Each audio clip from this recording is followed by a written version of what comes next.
नमस्कार दोस्तों, स्वागत है आपके अपने YouTube चैनल आइडियल अड्डा में। दोस्तों आज की इस वीडियो में बात करेंगे मॉडल प्रैक्टिस सेट नंबर 3 के बारे में। मॉडल प्रैक्टिस नंबर 3 में जीविका के सभी पोस्ट के लिए जो आपको 70 नंबर का एग्जाम होगा और 2 पोस्ट जिसमें ऑफिस असिस्टेंट और ब्लॉक आईटी एक्जीक्यूटिव जिसमें 60 नंबर का होगा। सभी प्रश्नों का जिसमें कि टॉपिक आपका रहेगा awards and honours, important scheme, history of India जिसमें मॉडर्न हिस्ट्री कवर किया गया है, organisation, science and technology, sports, computer, subject knowledge, ये सारे टॉपिकों से इसमें प्रश्न रहेगा एमसीक्यू। इसमें मैथ रीजनिंग का डिस्कशन नहीं करेंगे, बाकी सारे जो भी टॉपिक है सबका डिस्कशन करेंगे। तो आइए शुरू करते हैं। आज का पहला प्रश्न है मैन बुकर अंतरराष्ट्रीय पुरस्कार। अब अंतरराष्ट्रीय बुकर पुरस्कार का नाम उसका दे दिया गया है, मैन बुकर अंतरराष्ट्रीय पुरस्कार का नाम, कि पहली विजेता कौन थी। सबसे पहले मैन बुकर अंतरराष्ट्रीय पुरस्कार किसको मिला था? इसका सही आंसर हो जाएगा इस्माइल कदारे को।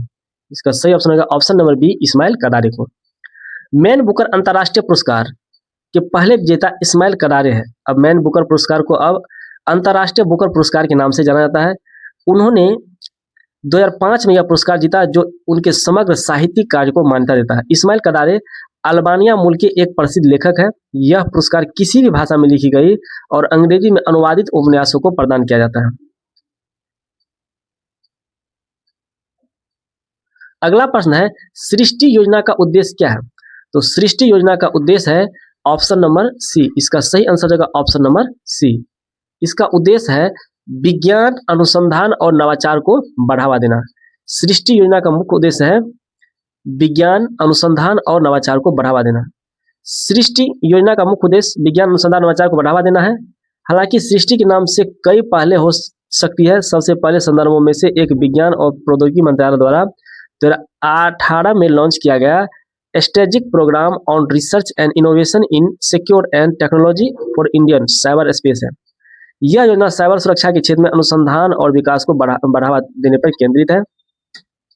इसका लक्ष्य भारत को साइबर सुरक्षा प्रौद्योगिकी में आत्मनिर्भर बनाना है।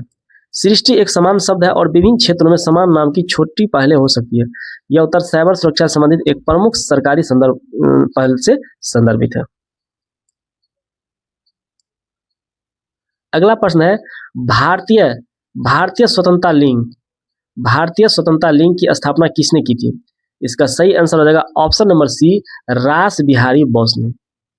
रास बिहारी बोस ने जो है भारतीय स्वतंत्रता लीग की स्थापना की थी। भारतीय स्वतंत्रता लीग की स्थापना रास बिहारी बोस ने 1942 में टोक्यो में किया था। क्वेश्चन पूछा जा सकता है कि भारतीय स्वतंत्रता लीग की स्थापना कहाँ पे किया गया था? तो इसका स्थापना टोक्यो में किया गया था। कब किया गया था? तो 1942 में। इस संगठन का उद्देश्य जापान के समर्थन से भारत को ब्रिटिश शासन से मुक्त करना था। बाद में उन्होंने इस लीग और भारतीय राष्ट्रीय सेना INA का नेतृत्व सुभाष चंद्र बोस को सौंप दिया। रास बिहारी बोस ने जो है बाद में सुभाष चंद्र बोस को इसे सौंप दिया। यह लिंक प्रवासी भारतीय और दक्षिण पूर्व एशियाई में युद्ध बंदियों को स्वतंत्र संग्राम में शामिल करने में महत्वपूर्ण थी। अगला प्रश्न है कॉमनवेल्थ ऑफ नेशंस का मुख्य उद्देश्य क्या है? कॉमनवेल्थ ऑफ नेशन का मुख्य उद्देश्य क्या है? इसका सही ऑप्शन हो जाएगा ऑप्शन नंबर बी, लोकतंत्र, मानवाधिकार और कानून के शासन को बढ़ावा देना। इसका सही ऑप्शन हो जाएगा option number B. Commonwealth of nation का मुख्य उद्देश्य लोकतंत्र, मानवाधिकार, कानून के शासन और सुशासन को बढ़ावा देना है। यह 56 स्वतंत्र सदस्य देशों का एक राजनीतिक संघ है और इसका कॉमनवेल्थ ऑफ नेशन की स्थापना 1949 में हुआ था। राष्ट्रमंडल शांति, समृद्धि और लोकतांत्रिक मूल्यों को बढ़ावा देने के लिए काम करता है। कॉमनवेल्थ ऑफ नेशन किसके लिए काम करता है? तो राष्ट्रमंडल में शांति, समृद्धि और लोकतांत्रिक मूल्यों को बढ़ावा देने के लिए काम करता है। अगला प्रश्न है सोनार किस प्रकार की तरंगों का उपयोग करता है? इसका सही ऑप्शन होगा ऑप्शन नंबर सी, पराश्रव्य तरंगे। और पराश्रव्य तरंगों को ही अल्ट्रासोनिक वेव कहा जाता है। सोनार पराश्रव्य तरंगे अल्ट्रासोनिक वेव्स का प्रयोग करता है। वे ध्वनि तरंगे हैं जिनकी आवृत्ति मानव श्रवण सीमा से ऊपर होती है। सोनार उपकरण इस तरंगों को पानी में भेजता है और परावर्तित तरंगों को वापस आने में लगने वाले समय को मापता है ताकि वस्तुओं की दूरी और आकार का पता लगाया जा सके। क्वेश्चन पूछा गया कि समुद्र में के अंदर दूरी को मापने के लिए किसका प्रयोग किया जाता है? तो सोनार का ही प्रयोग किया जाता है। अगला प्रश्न है 3 पॉइंट शॉट किस खेल से संबंधित है? 3 पॉइंट शॉट, इसका सही ऑप्शन होगा ऑप्शन नंबर सी, बास्केटबॉल से। 3 पॉइंट शॉट बास्केटबॉल से संबंधित है। यह एक ऐसा शॉट है जो 3 पॉइंट लाइन के बाहर से बनाया जाता है और यदि यह सफल होता है तो टीम को 3 अंक मिलते हैं। 3 पॉइंट लाइन हुप से एक विशिष्ट दूरी पर होती है। यह 1979 में एनबीए में पेश किया गया था और इसने खेल के खेलने के तरीके में क्रांति ला दी थी। 3 पॉइंट शॉट किससे संबंधित है? तो बास्केटबॉल से। अगला प्रश्न है, विश्व के सबसे प्रतिष्ठित विज्ञान पुरस्कारों में से एक बैक थ्रू पुरस्कार की स्थापना किसने की थी? बैक थ्रू पुरस्कार की स्थापना किसने किया था? इसका सही आंसर हो जाएगा option number C, Mark Zuckerberg और यूरी मिलनर जैसे प्रौद्योगिकी उद्यमी ने किया था। इसका सही आंसर हो जाएगा ऑप्शन नंबर सी। विश्व के सबसे प्रतिष्ठित विज्ञान पुरस्कारों में से एक बैक थ्रू पुरस्कार की स्थापना मार्क जुकरबर्ग और यूरी मिलनर जैसे प्रौद्योगिकी उद्यमी ने की थी। मार्क जुकरबर्ग कौन है? आप लोग कमेंट करके बताएं। बहुत ही फेमस व्यक्ति है मार्क जुकरबर्ग। यह विज्ञान के क्षेत्र में महत्वपूर्ण उपलब्धियों को मान्यता देने के लिए स्थापित किया। यह मूल रूप से 3 श्रेणियों में दिया गया है, जीवन विज्ञान, मौलिक भौतिक और गणित।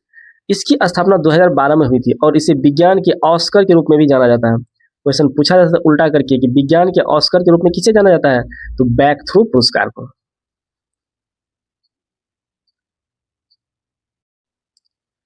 अगला प्रश्न है, प्रधानमंत्री आदि आदर्श ग्राम योजना PMAAGY का मुख्य उद्देश्य क्या है? इसका सही आंसर हो जाएगा ऑप्शन नंबर बी, आदिवासी बहुल गांव को मॉडल गांव के रूप में विकसित करना। PMAAGY का प्रमुख उद्देश्य है आदिवासी बहुल गांव को मॉडल गांव के रूप में विकसित करना। प्रधानमंत्री आदि आदर्श ग्राम योजना का मुख्य उद्देश्य आदिवासी बहुल गांव को मॉडल गांव के रूप में विकसित करना है। इसे जनजातीय कार्य मंत्रालय द्वारा 2021-22 में लॉन्च किया गया था, जो वन धन विकास योजना का एक नया रूप है। यह योजना शिक्षा, स्वास्थ्य, आजीविका और कनेक्टिविटी जैसे प्रमुख क्षेत्रों में बुनियादी ढांचों के अंतर को कम करने पर केंद्रित है। इसका लक्ष्य आदिवासी समुदाय के समग्र सामाजिक आर्थिक विकास को सुनिश्चित करना है।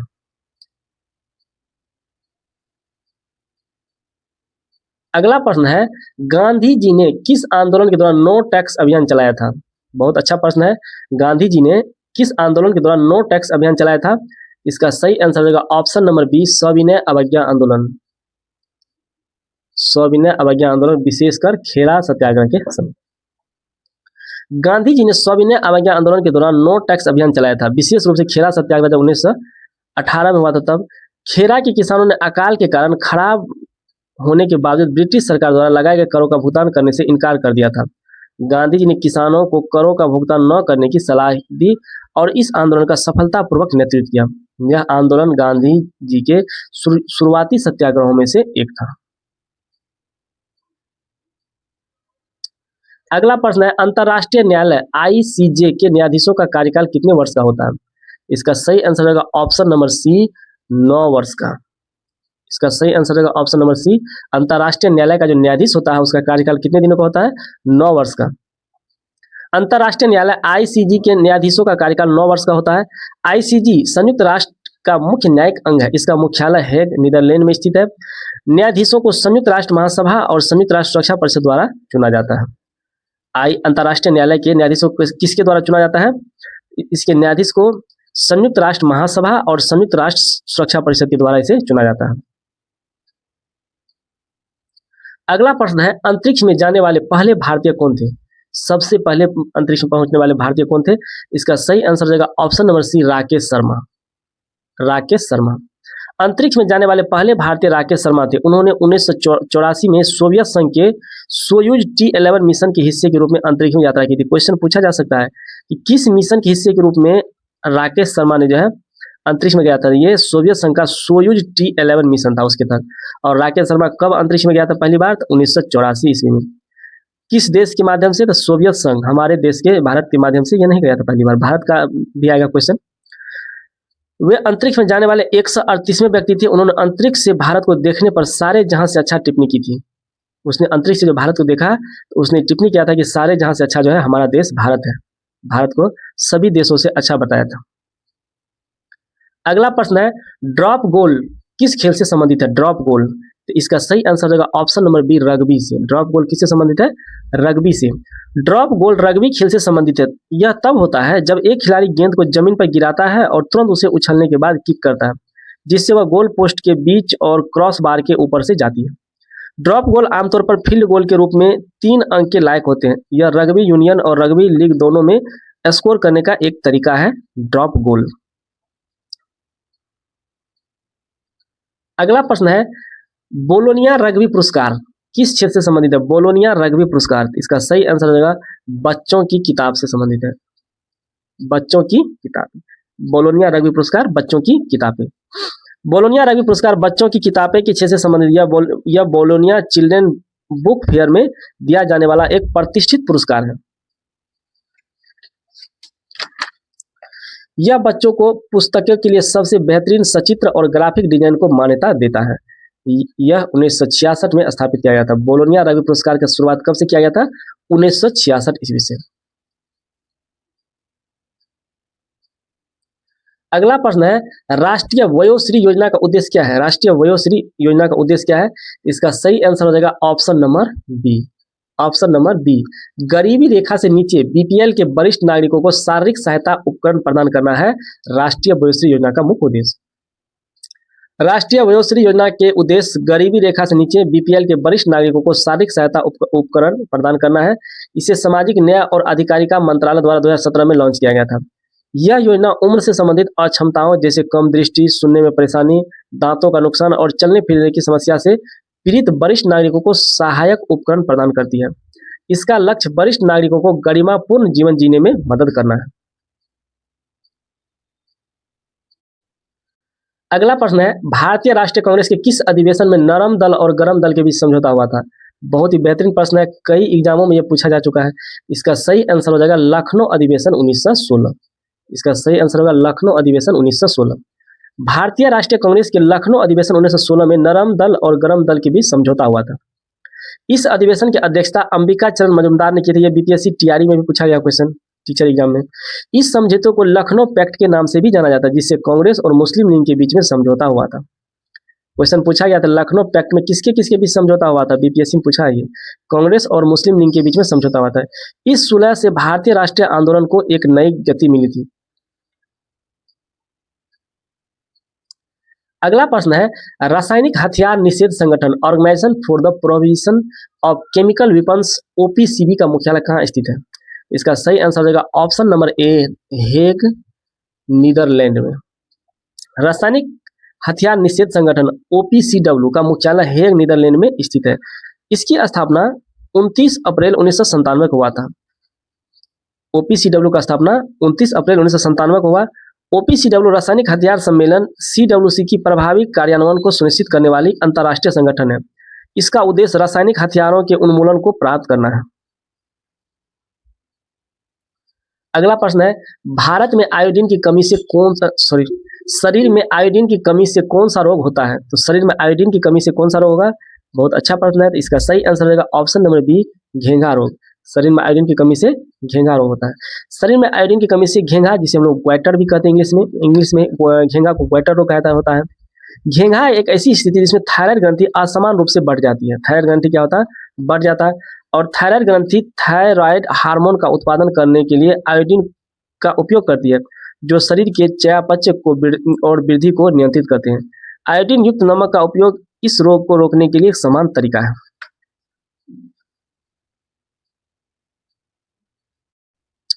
इस सेट में मैथ रीजनिंग को स्किप कर दिया गया है। तो आगे अब है हमारा प्रश्न,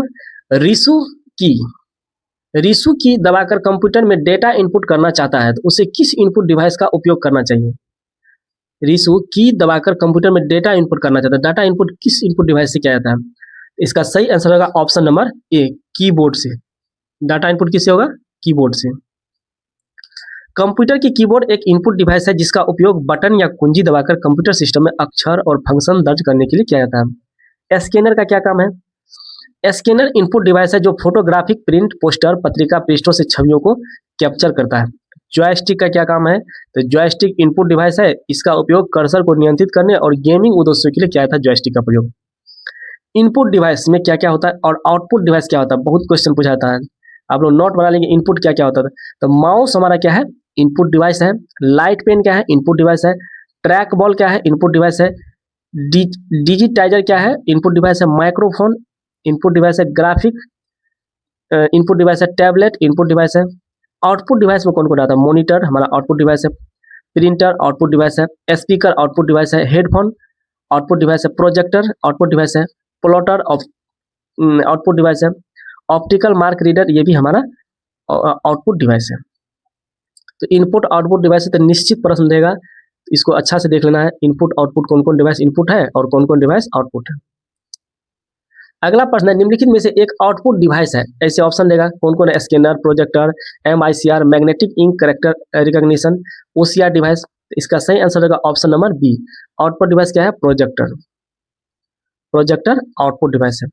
प्रोजेक्टर एक आउटपुट डिवाइस है। आउटपुट डिवाइस एक स्रोत से डेटा प्राप्त करता है और दूसरे रूप से परिवर्तित करता है। उदाहरण के लिए speaker, GPS global positioning system, headphone, monitor, printer, optical mark reader, OMR, sound card, speech generating device, video card, Braille reader, plotter, ये सारा हमारा आउटपुट डिवाइस है। इनपुट डिवाइस कंप्यूटर उपकर्ताओं को एक सिस्टम में डाटा दर्ज करने की अनुमति देता है और तदनुसार कार्यों को निष्पादित करने के लिए सिस्टम को निर्देश भेजता है। Keyboard, mouse, joystick, light pen, microphone, scanner, webcam, digital camera, barcode reader, magnetic ink card reader, MICR, optical character reader, OCR, game pad, portable media player, digitiser, ये सारा हमारा इनपुट डिवाइस है। अगला प्रश्न है, IBM 360 निम्नलिखित में से कंप्यूटर की किस पीढ़ी में विकसित किया गया था? IBM 360 इसका सही आंसर होगा ऑप्शन नंबर सी, तृतीय पीढ़ी में। IBM 360 कंप्यूटर तृतीय पीढ़ी में विकसित किया गया था। पहली पीढ़ी 1940 से 56 के बीच में आया था। पहली पीढ़ी कंप्यूटर की पहली पीढ़ी कब आया था? 1940 से 56। इसमें वैक्यूम ट्यूब का इस्तेमाल किया गया था। उदाहरण ENIAC electronic numerical integrator and computer, EDVAC electronic discrete variable automatic computer, EDSAC electronic delay storage automatic calculator, UNIVAC universal automatic computer, IBM 701, IBM 650 आदि शामिल है। दूसरी पीढ़ी आई थी 1956 से 63 में। इसमें ट्रांजिस्टर का प्रयोग किया जाता था। उदाहरण के लिए IBM 1620, IBM 7094, CDC 1604, CDC 3600, UNIVAC 1108, Honeywell 400 आदि शामिल है। तीसरी पीढ़ी आई 1964 से 71 में। इसमें इंटीग्रेटेड सर्किट IC का उपयोग किया गया। IBM 360, IBM 370, PDP 11, Honeywell 6000, PDP-8, ICL 2900 और DEC सीरीज। और चौथी पीढ़ी आई 1971 से 2010 के बीच में। बहुत बड़े पैमाने पर एकीकरण तकनीक का इस्तेमाल किया गया। उदाहरण के लिए DEC 10, स्टार 1000, IBM 4341 और PUP 11। अगला प्रश्न है, निम्नलिखित में से किस शॉर्टकट कुंजी का इस्तेमाल MS Word 365 में प्रिंट प्रीव्यू पर जाने के लिए किया जाता है? प्रिंट प्रीव्यू पे किस पे जाया जाता है? इसका सही आंसर होगा option number B, control plus alt button plus 1 दबाएंगे तो हम शॉर्टकट कुंजी पे जा सकते हैं। CTRL plus alt plus 1 shortcut keys का प्रयोग MS Word 365 में प्रिंट प्रीव्यू पर जाने के लिए किया जाता है। अब माइक्रोसॉफ्ट शॉर्टकट कीज के बारे में जान लेंगे। अल्ट प्लस P दबाएंगे तो लेआउट टैब खोलने के लिए प्रयोग किया जाएगा, alt plus P। Alt plus F दबाएंगे तो फाइल पेज खोलने के लिए, अल्ट प्लस M दबाएंगे तो मेलिंग टैब खोलने के लिए, अल्ट प्लस R दबाएंगे तो रिव्यू टैब खोलने के लिए, अल्ट प्लस W दबाएंगे तो व्यू टैब खोलने के लिए, CTRL प्लस A दबाएंगे तो पूरा डॉक्यूमेंट कंटेंट का चयन करने के लिए, CTRL प्लस 1 कॉपी जो करते हैं। कंट्रोल प्लस E टेक्स्ट को केंद्र में संरेखित करने के लिए, CTRL प्लस L टेक्स्ट को बाईं और संरेखित अलाइन करने के लिए, इसको इंग्लिश में अलाइन करना कहते हैं। CTRL प्लस L टेक्स्ट को दाईं ओर से संरेखित करने के लिए, CTRL Alt plus S document window को विभाजित यानी स्पिल करने के लिए CTRL Alt प्लस S का प्रयोग किया जाता है। कंप्यूटर से बहुत बेहतरीन प्रश्न रहेगा, तो कंप्यूटर का प्रश्न आप लोग देख लीजिए एग्जाम में। अगला प्रश्न है, निम्नलिखित में से किस शॉर्टकट कुंजी की का इस्तेमाल MS Excel 365 में खुली हुई वर्कबुक को बंद करने के लिए किया जाता है? इसका सही आंसर रहेगा option number B, CTRL plus W। CTRL plus W shortcut keys का प्रयोग MS Excel 365 में खुली हुई वर्कबुक को बंद करने के लिए किया जाता है। और CTRL प्लस X का चयनित टेक्स्ट या फाइल को दस्तावेज या फोल्डर में कट करने के लिए किया जाता है। CTRL प्लस L चयनित टेक्स्ट को बाईं तरफ संरेखित लेफ्ट अलाइन करने के लिए किया जाता है। CTRL प्लस C टेक्स्ट या छवि को प्रतिलिपि यानी कॉपी करने के लिए CTRL प्लस C का प्रयोग किया जाता है, कॉपी करने के लिए। अगला प्रश्न है वेब ब्राउजर पर वर्तमान वेब पेज को बुकमार्क करने के लिए निम्नलिखित में से किस कीबोर्ड शॉर्टकट का उपयोग किया जाता है? इसका सही आंसर रहेगा option number D, control D का। कंट्रोल डी का। वेब ब्राउजिंग पर वर्तमान वेब पेज को बुकमार्क करने के लिए CTRL+D शॉर्टकट कीबोर्ड का प्रयोग किया जाता है। कुछ क्रोम के शॉर्टकट है इनकॉग्निटो मोड में एक नई विंडो खोलने के लिए CTRL+Shift+N का प्रयोग होता है। सीधे टैब पर जाने के लिए CTRL+9, एक नया टैब खोलने के लिए और उस पर जाने के लिए CTRL+T, वर्तमान में अपना होम पेज खोलने के लिए टैब Alt+Home और वर्तमान टैब में अपने ब्राउजिंग इतिहास से पिछला पृष्ठ खोलने के लिए Alt+Left एरो और अपने ब्राउजिंग इतिहास को अगला पृष्ठ वर्तमान टैब में खोलने के लिए Alt+Right एरो का प्रयोग किया जाता है। अगला प्रश्न है erasable programmable read only memory EPROM अपनी कंटेंट को तब तक बनाए रखती है जब तक कि वह इसके संपर्क में न आ जाए। इसका सही आंसर हो जाएगा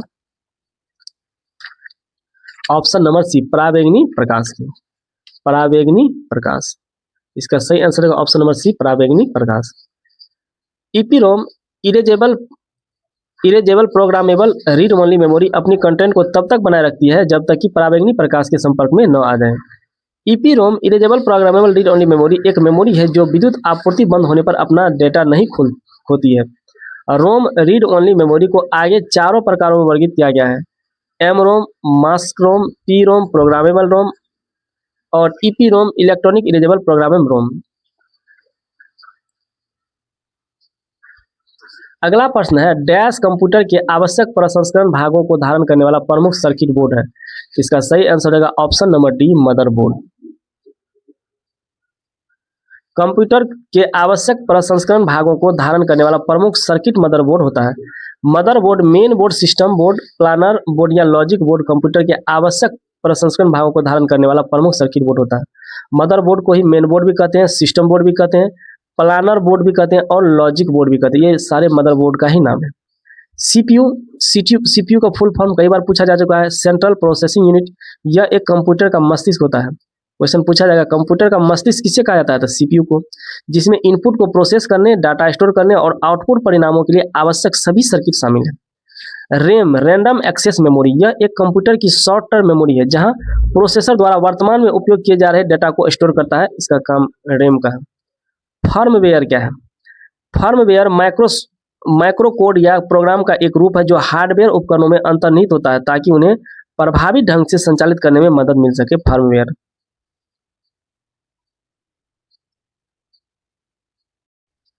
अगला प्रश्न है सेकेंडरी मेमोरी के बारे में निम्नलिखित में से कौन सा कथन गलत है? सेकेंडरी मेमोरी के बारे में इसका सही ऑप्शन रहेगा ऑप्शन नंबर सी, यह एक वोलेटाइल मेमोरी होती है। ये क्या है? सेकेंडरी मेमोरी के बारे में गलत है।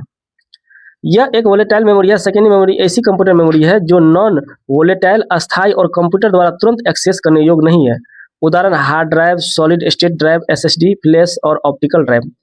प्राइमरी मेमोरी कंप्यूटर मेमोरी का ऐसा भाग जिससे सीधे प्रोसेसर द्वारा एक्सेस किया जाता है। उदाहरण के लिए रैंडम एक्सेस मेमोरी रैम और रीड ओनली मेमोरी रोम। यह है प्राइमरी मेमोरी। अगला प्रश्न है मेगाबाइट MB में 10 से 24 डैश होते हैं। इसका सही आंसर रहेगा ऑप्शन नंबर बी, 10 से 24 किलोबाइट होते हैं। बीट बाइनरी डिजिट एक बाइनरी अंक तार्किक 0 और 1 निबल 4 बिट्स का एक समूह है। बाइट 8 बिट का समूह होता है। मेगाबाइट 1 MB यानी 10 से 24 KB के बराबर, गीगाबाइट 1 GB यानी 10 से 24 MB के बराबर और टेराबाइट 1 TB 10 से 24 GB के बराबर और पेटाबाइट 1 TB 10 से 24 TB के बराबर। ये क्वेश्चन कई बार पूछा गया है कि मेगाबाइट 1 MB बराबर कितना KB? तो 10 से 24 KB। गीगाबाइट 1 GB बराबर कितना MB? तो 10 से 24 MB और टेराबाइट 1 TB बराबर कितना GB? तो 10 से 24 GB और पेटाबाइट 1 TB बराबर 10 से 24 TB। अगला प्रश्न है सहकारी समितियों की सामुदायिक चिंता, कंसर्न फॉर कम्युनिटी सिद्धांत का क्या अर्थ है? इसका सही आंसर रहेगा ऑप्शन नंबर बी, सदस्यों द्वारा अनुमोदित नीतियों के माध्यम से अपने समुदाय के सतत विकास के लिए काम करना। इसका सही आंसर रहेगा ऑप्शन नंबर बी। सहकारी समितियों की सामुदायिक चिंता सिद्धांत का अर्थ सदस्यों द्वारा अनुमोदित नीतियों के माध्यम से अपने समुदाय के सतत विकास के लिए काम करना है। सहकारी समितियां केवल अपने सदस्यों के लिए नहीं बल्कि पूरे समुदाय के लिए काम करने के लिए प्रतिबद्ध है। इसमें पर्यावरण की रक्षा करना, स्थानीय रोजगार सृजित करना और सामाजिक कार्यक्रमों का समर्थन करना शामिल है हो सकता है। यह सहकारी आंदोलन को सामाजिक जिम्मेदारियां और टिकाऊ विकास से जोड़ता है। अगला प्रश्न है, ग्रामीण विकास में जल संरक्षण वाटर कंजर्वेशन का क्या महत्व है? इसका सही आंसर हो जाएगा ऑप्शन नंबर बी, कृषि उत्पादकता बढ़ाने, भूजल स्तर बनाए रखने और सूखे से निपटने के लिए। इसका सही आंसर हो जाएगा ऑप्शन नंबर बी। ग्रामीण विकास में जल संरक्षण का महत्व कृषि उत्पादकता बढ़ाने, भूजल स्तर बनाए रखने और सूखे से निपटने के लिए है। कृषि ग्रामीण आजीविका का आधार है और सिंचाई के लिए पानी का उपलब्धता महत्वपूर्ण है। वर्षा जल संचयन, चेक डैम और कुशल सिंचाई विधियों जल संसाधनों के टिकाऊ प्रबंधन में मदद करती है। यह ग्रामीण समुदायों की लचीलापन और खाद्य सुरक्षा को बढ़ाता है। अगला प्रश्न है, क्लस्टर स्तरीय संघ CLF किस प्रकार सामाजिक विकास सोशल डेवलपमेंट में योगदान देता है? इसका सही आंसर होगा ऑप्शन नंबर बी, स्वास्थ्य, शिक्षा, पोषण और लैंगिक समानता जैसे मुद्दों पर जागरूकता और सामूहिक कार्रवाई को बढ़ावा देकर। इसका सही आंसर होगा ऑप्शन नंबर बी। क्लस्टर स्तरीय संघ CLF स्वास्थ्य, शिक्षा, पोषण और लैंगिक समानता जैसे मुद्दे पर जागरूकता और सामूहिक कार्रवाई को बढ़ावा देकर सामाजिक विकास में योगदान देता है। CLF अपने बड़े दायरे और प्रभाव का उपयोग सामाजिक कुरीतियों जैसे बाल विवाह, दहेज के खिलाफ अभियान चलाने के लिए कर सकता है। यह स्वच्छता, टीकाकरण, स्कूल नामांकन जैसे विषयों पर समुदाय में जागरूकता बढ़ाता है। यह ग्रामीण समुदाय में सकारात्मक सामाजिक परिवर्तन लाता है। यह क्लस्टर स्तरीय संघ CLF का मेन योगदान है। अगला प्रश्न है, भारत में प्रधानमंत्री सुरक्षा बीमा योजना PMSBY किस प्रकार की बीमा योजना है? इसका सही आंसर हो जाएगा ऑप्शन नंबर सी, दुर्घटना बीमा। भारत में प्रधानमंत्री सुरक्षा बीमा योजना एक दुर्घटना बीमा योजना है। यह आकस्मिक मृत्यु या पूर्ण या आंशिक विकलांगता के लिए बीमा कवर प्रदान करती है। यह कम प्रीमियम पर ग्रामीण और शहरी दोनों क्षेत्रों के लोगों को वित्तीय सुरक्षा प्रदान करने के लिए डिजाइन की गई है। यह बीमा कवरेज तक पहुंच बढ़ाकर वित्तीय समावेशन को और मजबूत करती है। अगला प्रश्न है, मृदा स्वास्थ्य कार्ड सॉइल हेल्थ कार्ड योजना किस फॉर्म आधारित आजीविका को सीधे लाभ पहुंचाती है? इसका सही आंसर रहेगा ऑप्शन नंबर बी, कृषि और बागवानी। कृषि और बागवानी।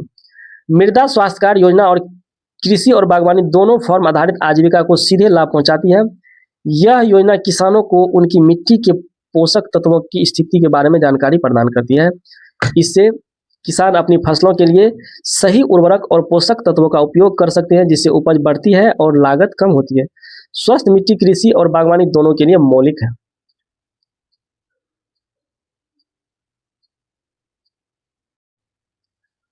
अगला प्रश्न है, मूल्य श्रृंखला के किस चरण में प्रसंस्करण प्रोसेसिंग की गतिविधि होती है? इसका सही आंसर हो जाएगा ऑप्शन नंबर सी, वितरण से पहले।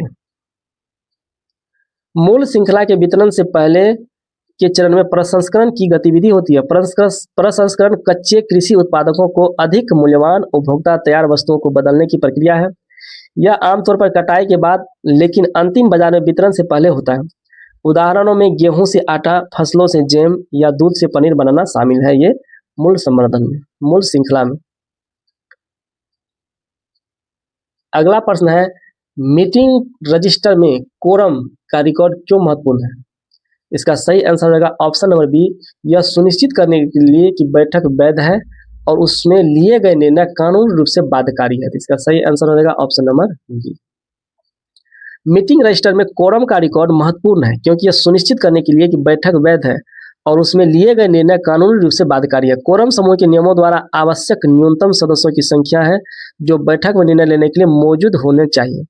यदि कोरम पूरा नहीं होता है तो बैठक में लिए गए निर्णय मान्य नहीं हो सकते हैं। यह समूह के लोकतांत्रिक और नियम आधारित कामकाज को बनाए रखता है।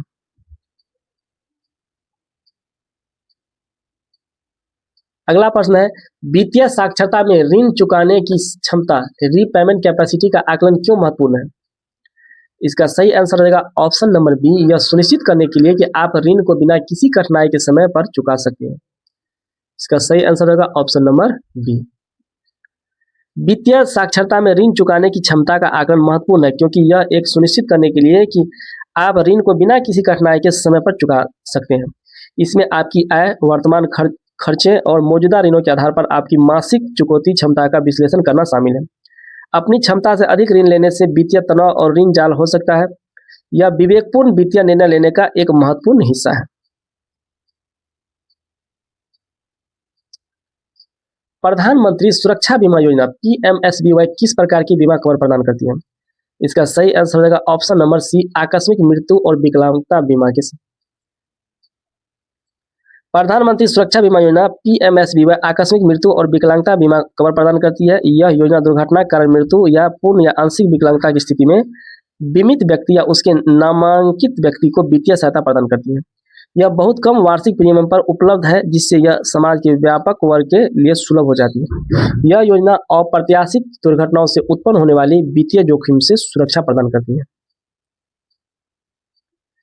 अगला प्रश्न है, मनरेगा के तहत यदि किसी कार्य की गुणवत्ता संतोषजनक नहीं पाई जाती है तो क्या कार्रवाई की जा सकती है? इसका सही आंसर होगा ऑप्शन नंबर बी, सामाजिक ऑडिट के माध्यम से जवाबदेही तय की जाती है और सुधारात्मक उपाय किए जाते हैं। इसका सही आंसर होगा ऑप्शन नंबर बी। मनरेगा के तहत यदि किसी कार्य की गुणवत्ता संतोषजनक नहीं पाई जाती है तो सामाजिक ऑडिट के माध्यम से जवाबदेही तय की जाती है और सुधारात्मक उपाय किए जाते हैं। सामाजिक ऑडिट एक शक्तिशाली उपकरण है जो समुदाय को योजना और कार्यान्वयन की निगरानी करने में सक्षम बनाता है। यदि गुणवत्ता में कहीं कमी पाई जाती है तो दोषियों के खिलाफ कार्रवाई की जा सकती है और यह सुनिश्चित किया जाता है कि कार्य को सही किया जाए।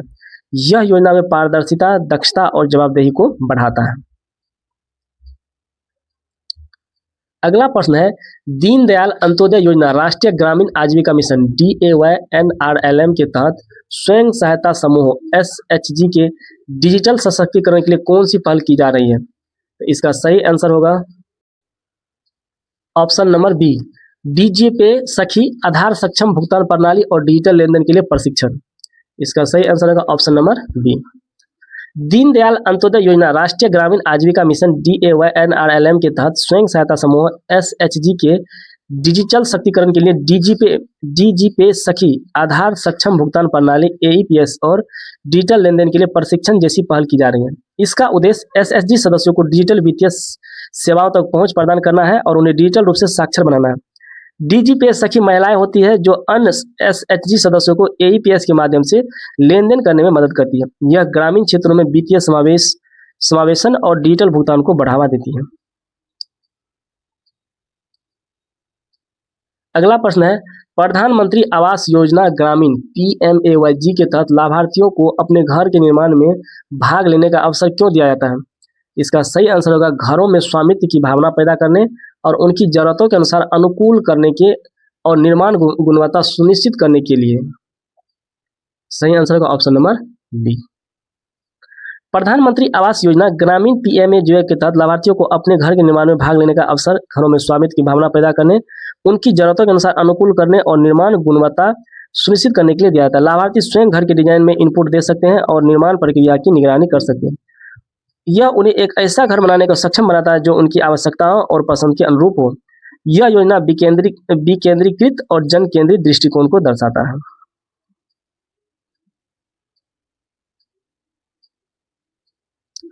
प्रधानमंत्री ग्राम सड़क योजना PMGSY के तहत ग्रामीण सड़कों का निर्माण किस तरह के मानकों के अनुरूप किया जाता है? इसका सही आंसर रहेगा ऑप्शन नंबर बी, भारत सड़क कांग्रेस IRC द्वारा निर्धारित तकनीकी मानकों और विशिष्टताओं के।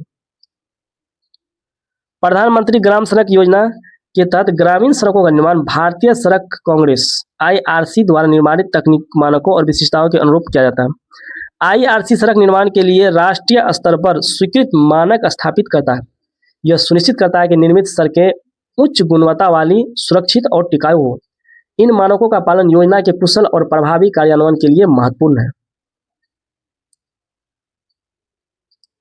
अगला प्रश्न है, राष्ट्रीय सामाजिक सहायता कार्यक्रम NSAP का लक्ष्य किसे सामाजिक सुरक्षा प्रदान करना है? इसका सही आंसर होगा ऑप्शन नंबर बी, वरिष्ठ नागरिक, विधवाएं और विकलांग व्यक्ति को। राष्ट्रीय सामाजिक सहायता कार्यक्रम NSAP का लक्ष्य वरिष्ठ नागरिक, विधवाएं और विकलांग व्यक्ति से कमजोर वर्गों की सामाजिक सुरक्षा प्रदान करना है। यह इन समूहों को वित्तीय सहायता प्रदान करके उनके जीवन की गुणवत्ता में सुधार करने और उन्हें सामाजिक रूप से सशक्त बनाने का प्रयास करता है। यह योजना भारत में सबसे कमजोर आबादी के लिए एक महत्वपूर्ण सुरक्षा जाल के रूप में कार्य करती है। यह सामाजिक न्याय और इक्विटी के सिद्धांतों को बढ़ावा देती है। अगला प्रश्न है, बिहार मुख्यमंत्री ग्रामीण पेयजल निश्चय योजना का मुख्य लक्ष्य क्या है? तो इसका सही आंसर होगा ऑप्शन नंबर बी, ग्रामीण क्षेत्रों के प्रत्येक घर में नल का स्वच्छ जल उपलब्ध कराना। जो ये गांव में नल जल योजना चल रहा है। तो मुख्यमंत्री ग्रामीण पेयजल निश्चय योजना बिहार के 7 निश्चय कार्यक्रमों का एक महत्वपूर्ण घटक है। इस योजना का मुख्य लक्ष्य राज्य के सभी ग्रामीण घरों में पाइप के माध्यम से सुरक्षित और स्वच्छ पेयजल उपलब्ध कराना है। यह योजना ग्रामीण समुदाय को स्वास्थ्य और स्वच्छता में सुधार लाने पर केंद्रित है। यह जल जनित बीमारियों को कम करने और जीवन की गुणवत्ता बढ़ाने में मदद करती है।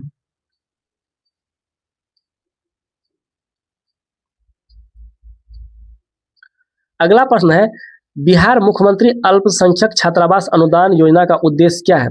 इसका सही आंसर होगा ऑप्शन नंबर बी, अल्पसंख्यक छात्रों को छात्रावास में रहने के लिए वित्तीय सहायता प्रदान करना। मुख्यमंत्री अल्पसंख्यक छात्रावास अनुदान योजना बिहार सरकार द्वारा अल्पसंख्यक समुदाय के छात्रों के लिए शुरू की गई। इस योजना का उद्देश्य अल्पसंख्यक छात्रों को उच्च शिक्षा प्रदान करने के लिए प्रोत्साहित करना है, जो अपने घरों से दूर छात्रावासों में रहते हैं। यह उन्हें छात्रावास शुल्क और अन्य संबंधित खर्चों को कवर करने के लिए वित्तीय सहायता प्रदान करती है। इससे अल्पसंख्यक छात्रों को बेहतर शैक्षणिक अवसर तक पहुंच प्राप्त करने में मदद मिलती है।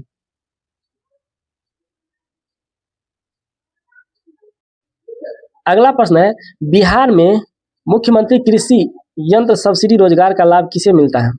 इसका सही आंसर होगा ऑप्शन नंबर बी, किसानों को कृषि उपकरण खरीदने पर सब्सिडी के रूप में। मुख्यमंत्री कृषि यंत्र सब्सिडी योजना बिहार सरकार द्वारा किसानों को आधुनिक कृषि उपकरण अपनाने के लिए प्रोत्साहित करने के लिए चलाई गई है। इस योजना के तहत किसान विभिन्न प्रकार के कृषि यंत्रों जैसे ट्रैक्टर, कंबाइन, हार्वेस्टर, रोटावेटर आदि की खरीद पर सब्सिडी प्राप्त कर सकते हैं। इसका उद्देश्य कृषि यांत्रिकी को बढ़ावा देना, कृषि उत्पादकता बढ़ाना और किसानों की आय में वृद्धि करना है। यह किसानों को उन्नत तकनीकों तक पहुंच प्रदान करती है। अगला प्रश्न है, बिहार में मुख्यमंत्री प्रोत्साहन योजना PSC-SSC रेलवे का उद्देश्य क्या है? इसका सही आंसर होगा option number B, PSC, SSC और रेलवे जैसी प्रतियोगी परीक्षाओं में प्रारंभिक परीक्षा उत्तीर्ण करने वाले समान वर्ग के अभ्यर्थियों को वित्तीय प्रोत्साहन देना।